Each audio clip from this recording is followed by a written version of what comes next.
یہ ذمہ داریاں تو اللہ نے ایک نظام کو چلانے کے لیے مرد کے کندھوں پہ ڈال دی ہیں، ورنہ نکاح کا بنیادی مقصد یہ نہیں ہے. اگر یہ مقصد ہوتا تو محمد صلی اللہ علیہ وسلم حضرت خدیجہ سے شادی نہ کرتے، کیونکہ حضرت خدیجہ کے پاس پیسے تھے، ہمارے نبی کے پاس پیسے نہیں تھے. باقی سب چیزیں بعد میں ہیں. سب سے پہلے اپنے آپ کو حرام کام سے بچنے کے لیے نکاح کرو. تم گناہوں میں پڑو گے، تمہارے ماں باپ کو اس پہ تکلیف نہیں ہوگی. آج کل نہیں ہوتی ماں باپ کو تکلیف، وہ کہتے ہیں زنا کرتا ہے، کچھ بھی کرتا ہے، بہو گھر میں آئے تو ٹانگیں توڑ کے نکال دیں گے، کیونکہ یہ بہو ہماری جائیدادیں کھا جائے گی، یہ ہمارے پراٹھے کھا جائے گی، اب 1 گھنٹہ پکڑا 2 گھنٹے پکیں گے. وہ یہ سوچتے رہتے ہیں. اتنا چھوٹا دل. ابے بھائی اللہ نے جس نے تمہیں کھلا لیا یار، اگر بہو ایک گھر میں آ گئی 2 روٹی زیادہ پک جائے گی، اور کیا ہوگا؟ 2 روٹی زیادہ پک جائے گی.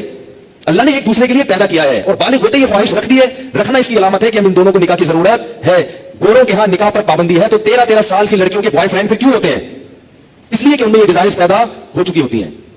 تو لوط علیہ السلام قوم کو کہتے کہتے تھک گئے کہ شادی شادی شادی شادی. وہ یہ نہیں کہہ رہے کہ میں نے خانقاہ کھولی، اس میں مراقبہ کرواؤں گا، تمہیں محاسبہ کرواؤں گا، چلہ کرواؤں گا، اور پھر بزرگوں کے بیانات سنو گے تو تمہارے دل سے یہ نفرت نکل جائے گی. یہ نہیں کہہ رہی لوط علیہ السلام. یہ 4 مہینے لگاؤں گا تبلیغ میں تم سب کے. میں تو کہتا ہوں مدرسوں میں ایسے قاری کو رکھا نہ جائے جو شادی شدہ نہ ہو. رکھا کتنا ہی ایسے پیر اور مرشد سے بیعت نہ ہو جو شادی شدہ نہ ہو. بھائی اللہ نے نظام نہیں رکھا نا. ایک چیز، آپ کو بھوک لگ رہی ہو، کھانے کو روٹی نہیں ملے گی تو جو تھوڑے دن تک برداشت کرو گے، پھر کچرے سے گند نکال کے کھانا شروع کر دو گے. کب تک برداشت کرے گا؟ تو جب مرد اور عورت کی خواہش پوری نہیں ہوتی، نتیجہ کیا نکلتا ہے؟ وہ گند کی طرف جانا شروع. اور ایک وقت تک تو واپسی کا چانس ہوتا ہے. کچھ وقت کے بعد پھر پیسے آ جائیں گے نا، کروڑوں روپے بھی، پھر بھی واپسی کا چانس.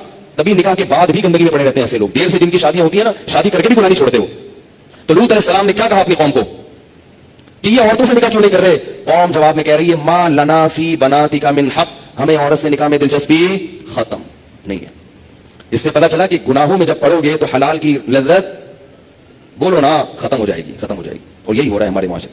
بیویاں گھر میں بیٹھی ہوئی ہیں اور منہ کالے ہو رہے ہیں باہر جا کے.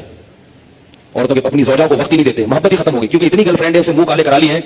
اتنی عورتوں سے منہ کالا کرنے کی عادت پڑ چکی ہے، شادی سے پہلے پڑ چکی ہوتی ہے. آج کل جو شادی کے بعد کیسز آ رہے ہیں نا، وہ پتہ کیا آ رہے ہیں؟ شادی ہوئی تو پتہ چلا میرے میاں کی اتنی پہلے سے فرینڈس ہیں. اب چند دن تو بیوی کی طرف رغبت تھی، اس کے بعد وہ پرانی والی فرینڈس وہی شروع ہو گئی. عورت پہ کیا گزرتی ہے؟